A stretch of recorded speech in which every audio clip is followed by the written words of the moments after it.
Bom dia, Francisco Horta e Costa e Ricardo Santos. Bom dia. Bom dia. Obrigado por terem aceitado o meu convite. É um prazer estarmos aqui juntos e podermos falar agora nas próximas 30 minutos.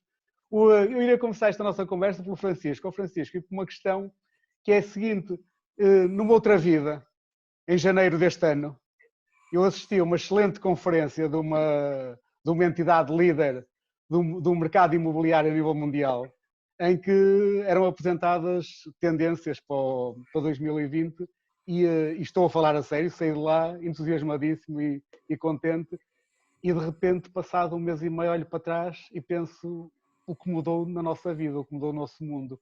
E queria-te perguntar isto, Francisco: o que é que mudou na tua vida pessoal e na vida da CBRE e dos seus clientes no último mês?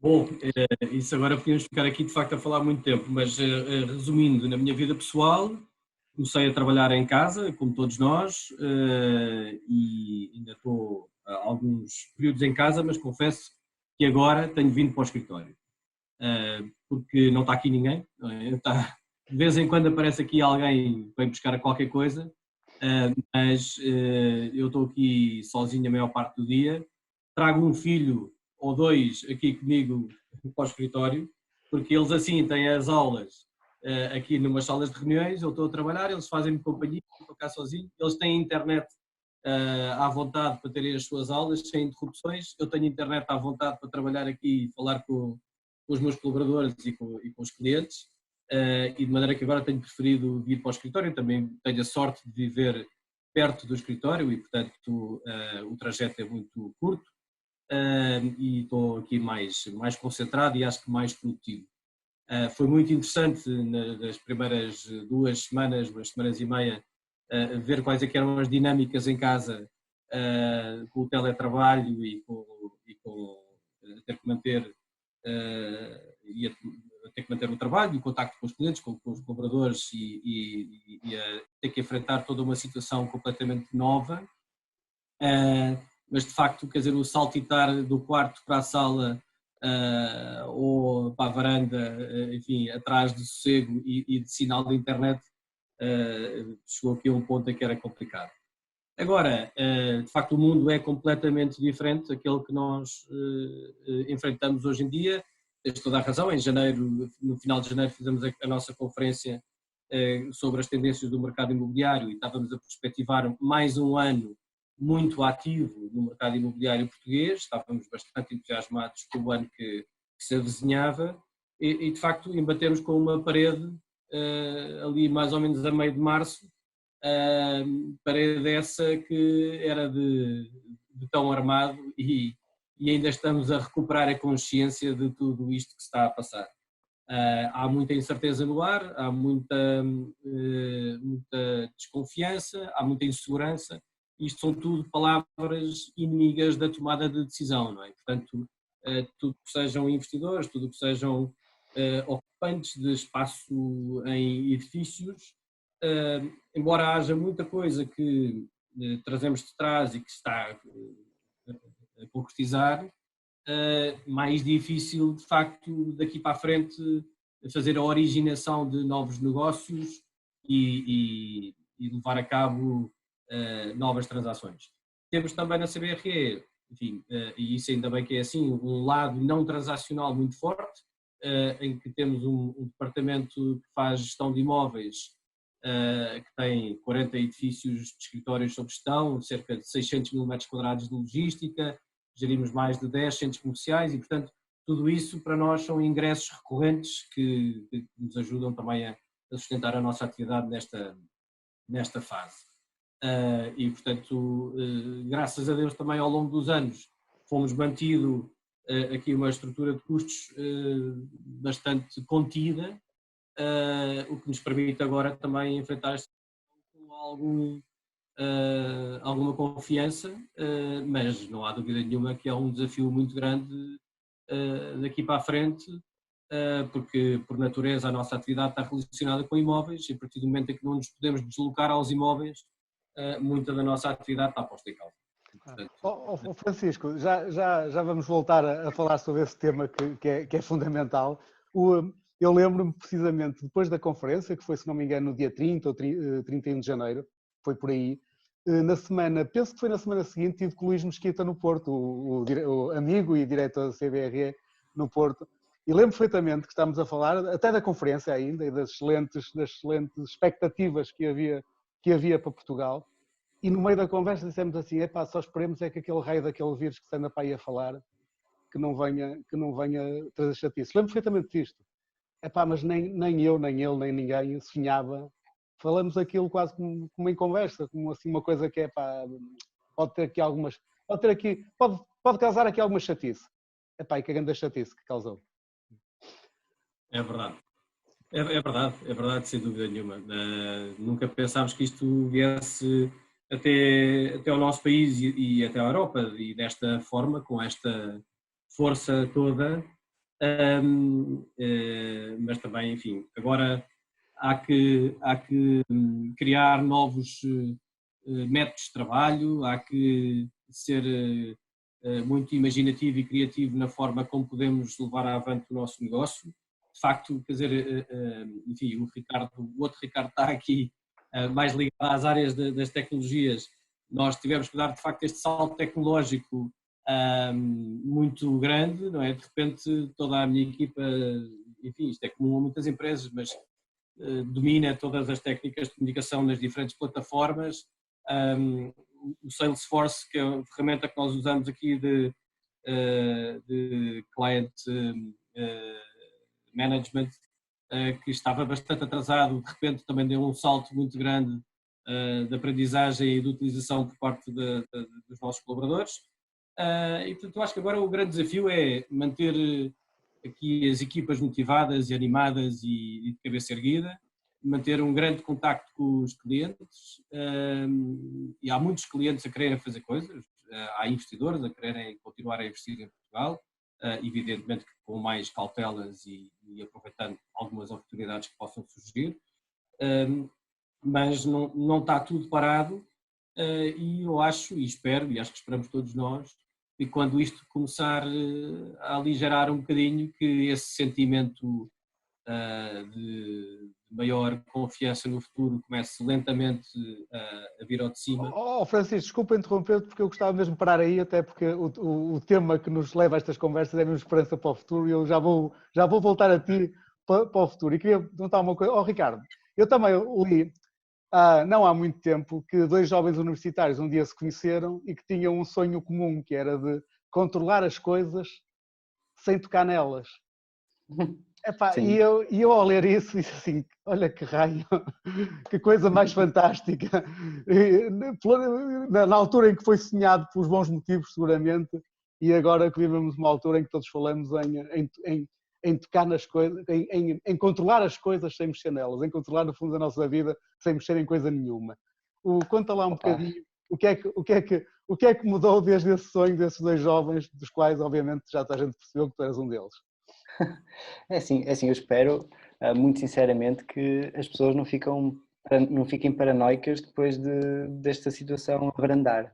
Espero que consigam voltar à sua vida comum sem ter paranoias em não tocar nas coisas ou não tocar nas pessoas.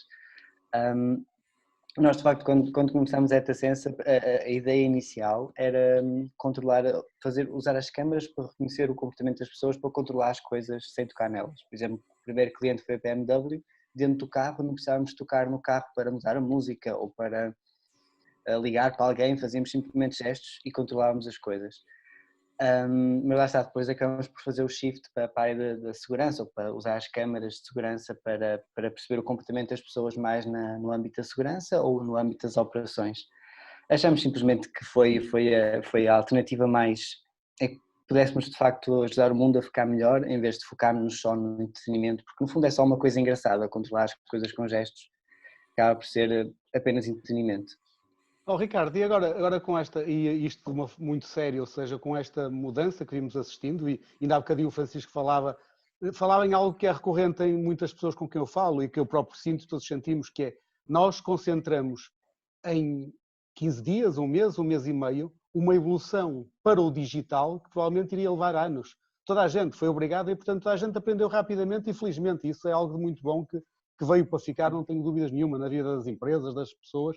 O que é que isto de alguma maneira, esta evolução recente e o que está a acontecer fez-te ou fez-vos a vocês na Heptasense mudar algo ou pensar em mudar alguma coisa em relação ao vosso posicionamento ou não?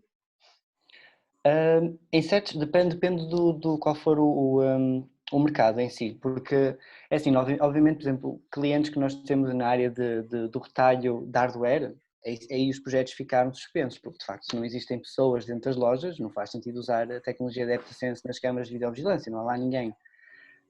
Mas sem dúvida que as empresas mesmo assim continuam na mesma a querer avançar já com os projetos para quando isto passar, então aí ser logo implementado. Há uma muito maior abertura agora para digitalizar mais as coisas. E mesmo os parceiros de segurança que nós temos, as empresas de segurança com segurança física, o interesse agora é muito grande, porque lá está, precisam de muitos recursos humanos, em que nestas alturas é praticamente impossível usar. E o facto de conseguir digitalizar também a segurança, ter menos pessoas no local e a ter mais câmaras a fazer o seu trabalho, isso ajuda bastante a fazer aquilo que eles fazem hoje ainda melhor e com menos recursos humanos, portanto, com menos risco para a vida dessas pessoas nessas alturas. Ok. Francisco, uma iniciativa, entre muitas iniciativas da CBRE, mas que eu conheço relativamente bem, porque estive envolvido nela, e que é o PropTech Challenge, que começou, penso que foi há 3 anos, se não me engano, já vai na 3ª edição, e que é uma iniciativa que eu gostaria de ouvir um bocadinho mais, porque acho que é interessante que as pessoas fiquem a conhecer, porque detecta muitas empresas, como a Heptasense e outras que em Portugal e na Europa desenvolvem tecnologias fantásticas, umas que estão já em aplicação e outras que estarão seguramente nos próximos tempos, e num mundo, se isto já era verdade há 2 meses, era completamente verdade há 2 meses, neste momento é decisivo, ou seja, nós temos que incorporar cada vez mais rápido tecnologias que nos ajudem a viver melhor e a trabalhar melhor e a visitar melhor e a comprar e a vender melhor. Sem dúvida. O PropTech Challenge da CBRE, que tu conheces bem, que foste júri da primeira edição em Portugal, que foi a 2ª edição a nível global, e como dizes, já fomos para a 3ª edição. Se era um concurso que tinha como de facto objetivo detectar o desenvolvimento de tecnologias aplicadas ao imobiliário, mas se calhar assim num modo semi-real, semi-wishful thinking, neste momento o lado real pende muito mais do que o lado wishful thinking, não é? Portanto, todas estas tecnologias que, se calhar algumas delas nós olhávamos para elas e dizíamos, pá, está bem, isto algum dia pode ter aplicabilidade, agora tem muito mais aplicabilidade no curto prazo do que alguma vez pensámos. O caso da Heptasense, e o Ricardo poderá se calhar até explicar o que é que a Heptasense faz, mas que sabe fazê-lo muito melhor do que eu, mas de facto numa altura em que precisamos de alguma forma ter um certo controlo das aglomerações das pessoas em espaços físicos e não sei, o Ricardo Santos poderá confirmar se as câmaras já detectam a questão térmica, não é? A temperatura das pessoas que se estão a aglomerar em determinado sítio. É de facto de uma aplicabilidade hoje em dia cada vez mais visível, não é? Na última edição concorreram, se não me falha a memória, 380 candidaturas em vários países europeus onde a CBRE tem escritório, Portugal, Espanha, Alemanha, Itália, Reino Unido, Irlanda, e penso que não estou a falhar nenhum, e nós orgulhosamente tivemos a Heptasense e o Ricardo Santos, uma empresa portuguesa, como vencedora, que nos deixou muitíssimo satisfeitos e orgulhosos. Nesta altura já estaríamos a trabalhar com a Heptasense, não é, Ricardo? Em parceria com a CBRE para ver como é que podíamos desenrolar aqui um projeto de facto de concretização desta parceria com a empresa vencedora e atenção que o concurso do PropTech Challenge permeia, como tu sabes também, como sabem ambos, Ricardo, uma startup e uma ideia disruptiva. Não é? E depois, após conhecermos os vencedores, essa empresa tem enfim, há todo um plano de trabalho com a CBRE após essa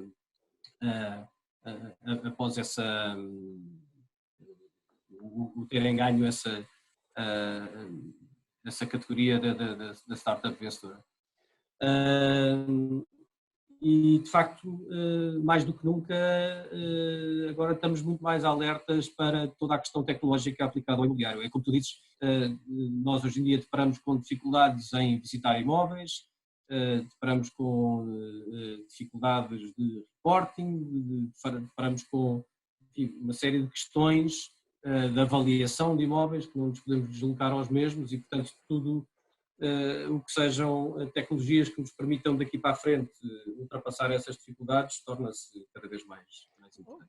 Ricardo, passava-te aqui a bola a ti perguntando duas coisas. Uma, de que forma é que tu vês, o futuro da Eptasense neste mundo que está em aceleração e como sempre teve, mas agora se calhar de uma forma ainda mais premente, principalmente como é que tu vês a utilização da tecnologia nas cidades, nos imóveis, na área do imobiliário, e tu que és jovem, portanto que isso também é importante. Nós somos todos jovens, portanto é importante que se diga isto. Mas pronto, mas em termos do bilhete de identidade tu és um bocadinho mais. Como é que tu olhas para o futuro? Como é que tu gostava de te ouvir dizer algo sobre isso? Sim. É assim, nós com a CBRE, lá está, com algumas empresas conseguimos avançar e nós já estamos online com câmaras da CBRE, sem querer dizer agora local, por causa do contrato de confidencialidade, mas está a avançar na mesma e bastante bem. É assim, como é que eu vejo o futuro? Infelizmente eu começo a ver já soluções que abusam um bocadinho da privacidade das pessoas com o intuito de dizer, é para a segurança das pessoas, por exemplo, saber onde é que aquelas aplicações, saber onde é que as pessoas andam, aquelas que já foram infectadas, para conseguir criar um modelo de risco para as pessoas que estão à volta. Nós na Eptasense, mesmo trabalhando com câmaras de segurança, somos completamente contra a invasão da privacidade. Nunca fizemos identificação de pessoas a partir das câmaras, nem pretendemos fazer, nem acreditamos que a segurança deve comprometer a privacidade. Infelizmente, às vezes este tipo de situações de emergência como estas acabam por levar nesse caminho. Nós vamos sempre lutar contra isso e mostrar que existe um caminho melhor. Estas situações acabam por, obviamente, uma startup uma empresa nestas situações tem mesmo de mudar um bocadinho o foco ou mudar um bocado o modelo de negócio caso influencie a atividade da mesma. No caso de uma startup é muito mais difícil, porque uma startup foca-se muito na inovação todos os dias, ou seja, é muito desenvolvimento e investigação. Não tem um retorno a curto prazo, tem um retorno a longo prazo. Há um investimento inicial bastante grande para depois ter um retorno com potenciais clientes. Neste caso, na Eptasense, obviamente, com a startup, tivemos que cortar os custos nisso e focar agora nos clientes que temos agora, que já tínhamos, aliás, e preparar projetos para o futuro, mas basicamente as startups acabam por ser muito influenciadas por isto da pior maneira, não têm a mesma flexibilidade para mudar o modelo de negócio para adaptar esta nova realidade. Ricardo, tu falaste de uma coisa que me é muito cara, que é a questão da segurança versus liberdade. Tem a ver com a questão da privacidade. Eu tenho algumas tendências liberais e, portanto, é algo que me aflige muito, mesmo muito, quando nós todos queremos segurança, todos queremos, eu também quero, para mim, para a minha família, para os meus amigos, para a minha comunidade, mas aflige muito a facilidade com que parece que aceitamos cada vez que a intrusão, e quase como se não houvesse opção, quase como dizendo que, ok, se queres segurança tens que ter esta intrusão. Tu acabaste de dizer algo que é muito importante, não é obrigatório, e era algo que eu, enquanto cidadão, gostaria muito que empresas como a tua, que o afirmassem, nós temos tecnologias que conseguem resultados, que podem permitir essa segurança sem que haja uma intrusão naquilo que é a nossa privacidade e garantindo os nossos direitos, liberdades e garantias. Passa a redundância. Claro que sim. Francisco, Claro que sim. passava-te aqui uma questão que é muito importante e que acho que é uma questão que toda a gente pergunta, e tu tens a vantagem de estar no meio e tens informação que vem do todo o mundo sobre aquilo que nos afeta, ou seja, como é que nós vamos viver a partir daqui, ou seja, como é que vão ser as cidades? Que é algo que eu lembro ainda há pouco tempo, até se não me engano na própria conferência, no fim estávamos a falar e falámos um bocadinho sobre o impacto do 5G, como é que o 5G vai mudar isto tudo, como é que vai acabar com a latência, com a velocidade, em que vamos quase ter o virtual à velocidade do real. Como é que tu vês o futuro pós-pandemia? Como é que vão ser as cidades? As cidades para viver, as cidades para trabalhar, as cidades para visitar? Olha, eu antes de mais faço aqui alguma publicidade a um estudo que a CBRE acabou de lançar há 15 dias. Não tem nada a ver com a Covid-19. Já íamos lançar de qualquer das maneiras, que se chama, tenho aqui à minha frente, chama-se Global Outlook 2030. Portanto, é exatamente como é que o mundo vai ser em 2030, no que diz respeito ao que influencia o imobiliário, evidentemente. E o título é em inglês, que eu não vou traduzir porque acho que em inglês responde melhor à tua questão, que se chama The Age of Responsive Real Estate. E, portanto, vamos ter um imobiliário muito mais interativo com as pessoas. Eu acho que vamos, de facto, evoluir para um mundo. Eu li também no outro dia um artigo curioso do World Economic Forum, que é um artigo de 2016, mas cujo título também tem a ver com 2030, e dizia: estamos em 2030, não sou dono de nada, não tenho privacidade e nunca fui tão feliz. E, portanto, isto só para provocar a conversa que vocês estavam a ter antes desta. Quer dizer, há muitas coisas que eu acho. A cidade, e a nível das cidades, e tu tens falado muito sobre isso, e eu, alertado também muito por ti, também tenho olhado mais para esse assunto, o assunto do 5G, eu acho que, e o nosso relatório também fala sobre isso, vai ser claramente o modo como nós vamos passar a viver, tudo o que seja a internet das coisas. Enfim, eu acho que nós vamos ter que ceder alguma privacidade nessa cidade do futuro. Quer dizer, quando o Francisco entrar no edifício de escritórios, vai haver um sistema que vai avisar que o Francisco entrou, que está a tomar um café, e se calhar agora, por causa desta questão dos vírus, que era um tema para nós desconhecido, se calhar vai dizer que o Francisco está com 35,4 de temperatura, coisa assim do género.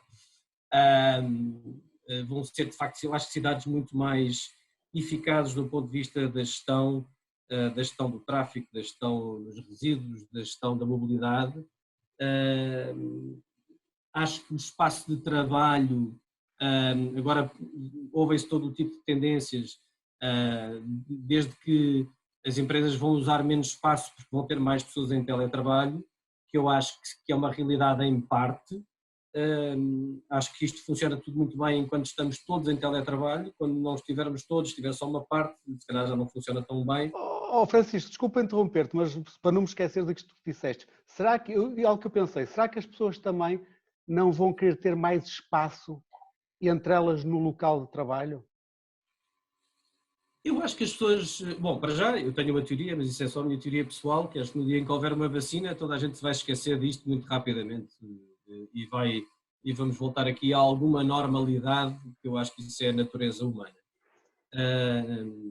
E se calhar até à próxima pandemia, mas eu acho que no curto prazo, acho que sim, acho que as pessoas vão querer ter mais espaço, os espaços de trabalho vão ter que ser mais fluidos, as pessoas poderem estar de facto a uma certa distância umas das outras, quer dizer, toda esta lógica de ocupação muito apertada, mesas muito pequenas, começa a ser algo questionada. Tenho visto algumas soluções de divisórias em vidro bastante altas, que vão pôr as pessoas assim, se calhar numa espécie de cubículos, mas enfim, acho que não são soluções muito coerentes assim a longo prazo. Acho que o espaço de trabalho do futuro, de facto, é um espaço onde as pessoas vão ter que ter a tão chamada experiência, não é? Vão ter que ter um espaço que as estimule a serem criativas e que estimule a produtividade. Portanto, acho que ainda vamos ver aqui algumas alterações na forma como as empresas trabalham e utilizam os escritórios, seguramente. O 5G vai ter uma importância e um impacto enorme em tudo o que é o comércio online, não é? Isso é outra coisa que eu, por exemplo, nunca tinha comprado online no Leroy Merlin nem no IKEA e acabei de o fazer na semana passada e comecei a pensar, mas por carga d'água que eu ia aqueles brincos do IKEA levar com aquela gente toda, se posso com 3 cliques ter as coisas em casa, escuso de ir lá. E acho que isso, portanto, acho que o online vai crescer mais rapidamente do que estávamos à espera. E acho que também há muitas lojas ou muitas cadeias que não estavam preparadas para este crescimento online. Eu tive 1h30 à espera da minha encomenda que tinha feito 6 dias antes, o que não é admissível, não é? Quando cheguei à loja. E isso para o click and collect, isso não é admissível e acho que todos os retailers já perceberam que vão ter que investir muito no online para que isso seja uma realidade no curto e médio prazo.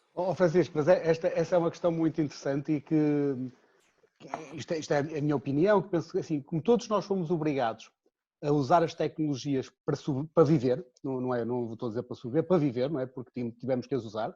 Como tu dizes, houve pessoas que não faziam compras online, sabiam fazê-las, mas não faziam, porque achavam que era conveniente fazê-las como faziam, passaram a fazê-lo.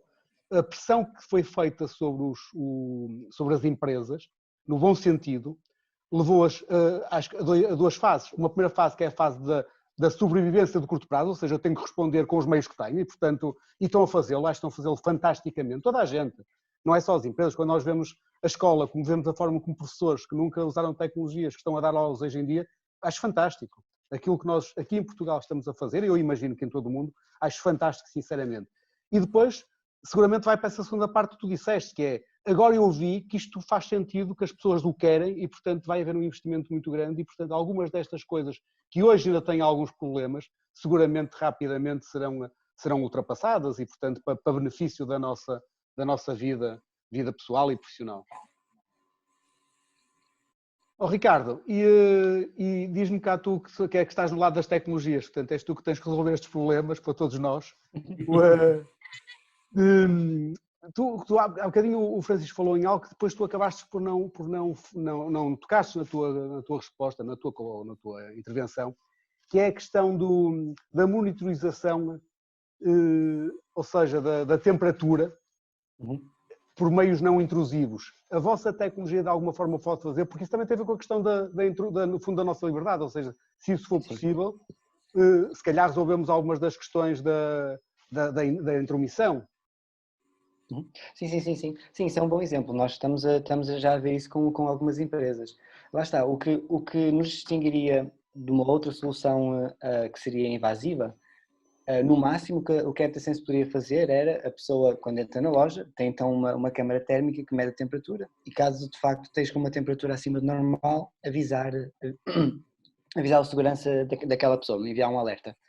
Mas nós não vamos guardar os detalhes daquela pessoa, não vamos guardar a fotografia daquela pessoa, o nome daquela pessoa e associar aquele problema àquela pessoa para no futuro outros seguranças receberem o alerta sempre que a pessoa entra naquela loja, mesmo que não tenha nada. Lá está, é fazer a detecção de um problema em tempo real, sem contar com o histórico da pessoa. Temos já visto isso com algumas empresas, mas lá está, as empresas só vão investir nisso se de facto forem obrigadas a isso. Hoje as empresas são obrigadas, de retalho, por exemplo, são obrigadas a não ter tanta gente dentro da loja, fazer aquelas filas, mas é uma obrigação, Portanto, agora só falta é perceber, essas empresas precisam perceber se precisam mesmo de ser obrigadas no futuro, então a fazer a medição das temperaturas, fazer um maior controle interno, e se for, a EPTA-Sensei está pronta para fazer isso. Ricardo, sabes, tu ainda és novo, felizmente, que é uma coisa boa para ti, é teu benefício, mas o mercado reage sempre a dois estímulos. Obviamente a obrigação, e essa tens razão, portanto, mas também muitas das boas empresas no mercado reagem à oportunidade. E a partir do momento em que viram neste momento que há uma oportunidade de diferenciação para aqueles que o possam fazer, podes ter a certeza absoluta que muitas vão fazê-lo, mesmo que não sejam obrigadas. E isso é uma vantagem para ti e para outras empresas como a tua, que eu espero e desejo para o vosso bem e para o bem de todos, que a aproveitem e bem, e muito. Francisco, eu estava aqui a pensar naquele avatar que tu tinhas na conferência, espero que o tenhas guardado, porque agora dá um jeito tremendo.